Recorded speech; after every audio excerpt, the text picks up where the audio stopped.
Olá, eu sou a Carla Benevides e está começando mais um programa Argumento.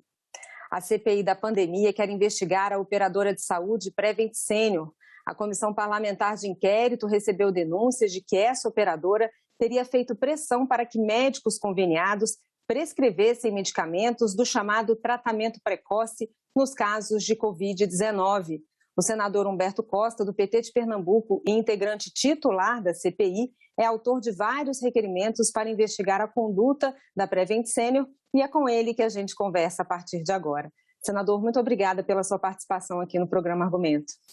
É um prazer, Carla, falar para todos os ouvintes da TV Senado. Senador, o que exatamente consta nessas denúncias que a CPI recebeu?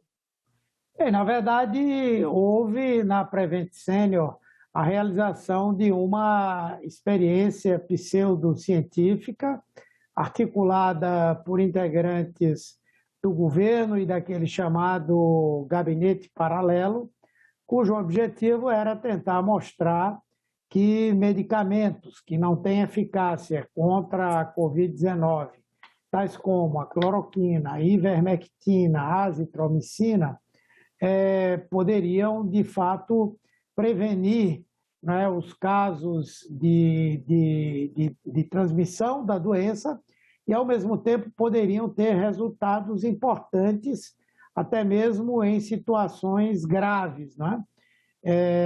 Portanto, o objetivo foi esse, tendo como objetivo maior a constituição de um argumento de que não era necessário fechar as atividades econômicas e que seria perfeitamente possível, com o uso desses medicamentos, prevenir e tratar pessoas com Covid.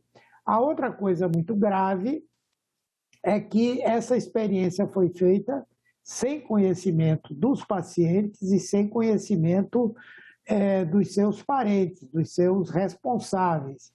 Então, isso torna o tema ainda mais grave.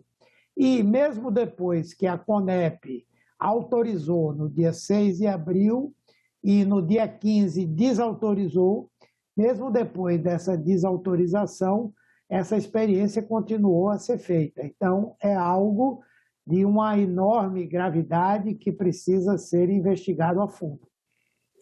Os senhores receberam também denúncias de pacientes, né? Não foi só de médicos, né, senador? Sim, denúncias de pacientes que foram medicados, né, foram tratados mediante essa questão do tratamento precoce e que sofreram, né, repercussões, ficaram com sequelas, não tinham conhecimento e, portanto, também se somaram àqueles que fizeram o tratamento sem ter o próprio conhecimento ou os que fizeram conscientemente.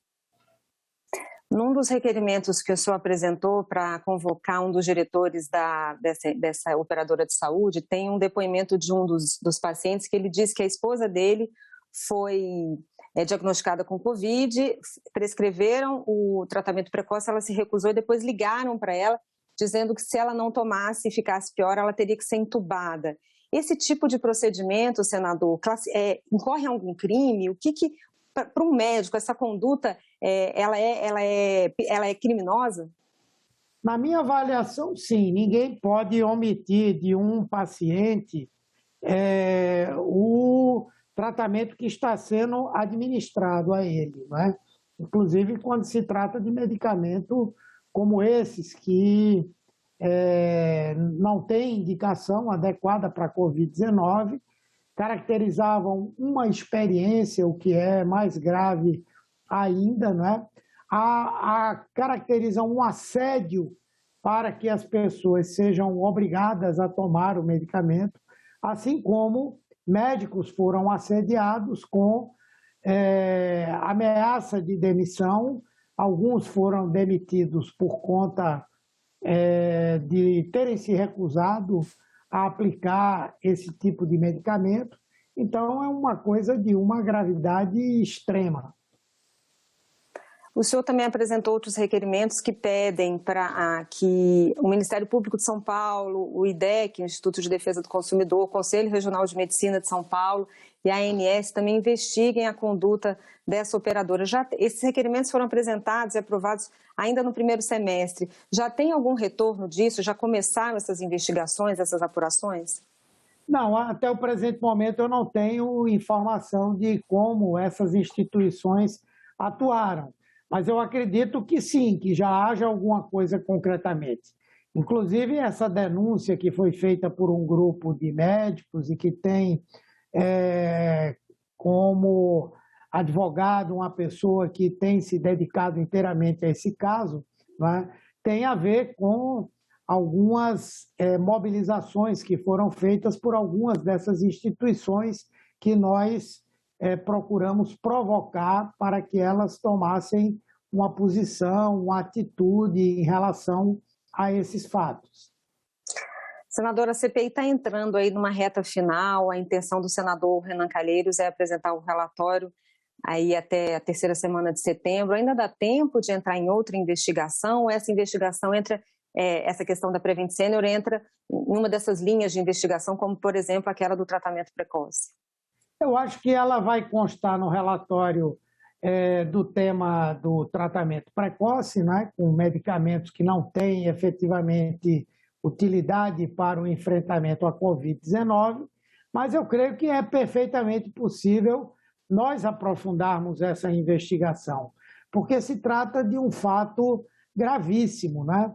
Eu diria até que é um crime de lesa humanidade, um crime contra a pessoa humana.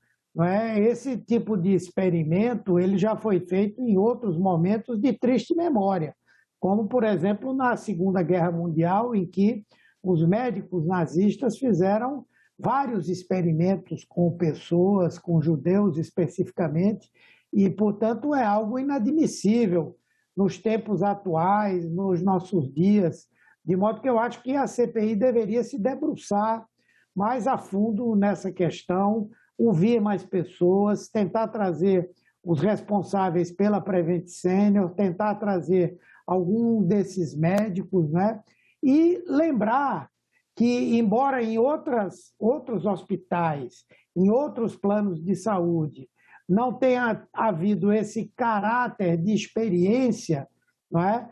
Mas houve a distribuição indiscriminada desse chamado kit Covid, o que coloca o problema como algo mais amplo do que efetivamente parece. Senador, a empresa já se manifestou dizendo que essas denúncias são falsas, mas se for comprovado, o que pode acontecer? Olha, eu acho que não somente o plano de saúde pode sofrer um processo de reparação dos danos que causou a várias pessoas, como também pode até ter mesmo as suas atividades encerradas, né, por conta de um tipo de atividade criminosa, eu diria até algum tipo de charlatanismo. E é importante lembrar também que esses profissionais afirmam que isso não aconteceu, os proprietários, mas porque eles mantêm ainda sob sigilo muitas das papeletas de pacientes que morreram durante esse tratamento, pacientes que ficaram com sequelas. Então, eu acredito que é muito importante que nós possamos fazer essa investigação. Senador, nesse momento da CPI, ainda se encaminhando para essa fase aí de elaboração do relatório final, o que já pode ser possível, dentro dessas linhas de investigação, o que já é fato, que já é possível comprovar, e o que ainda falta apurar e finalizar? Bem, eu acho que o principal objetivo estratégico do governo, para nós, ficou muito claro. O governo adotou como a sua estratégia para enfrentar e superar a Covid-19 a chamada imunidade coletiva pela transmissão do vírus, né? Ou seja, o governo estimulou, ele facilitou e ele, de certa forma, criou as condições para que a epidemia se alastrasse na expectativa de que isso iria gerar imunidade para a maioria das pessoas, sem necessidade de vacinação e sem necessidade de parar as atividades econômicas. Eu acho que essa questão, pelos mais de 3 mil atos administrativos e legais que foram feitos pelo governo, nós temos provas materiais suficientes. O discurso do presidente da República e de vários de seus auxiliares também corroboram essa ideia que nós temos. Então, esse é um dado importante. Os demais decorrem exatamente dessa tese.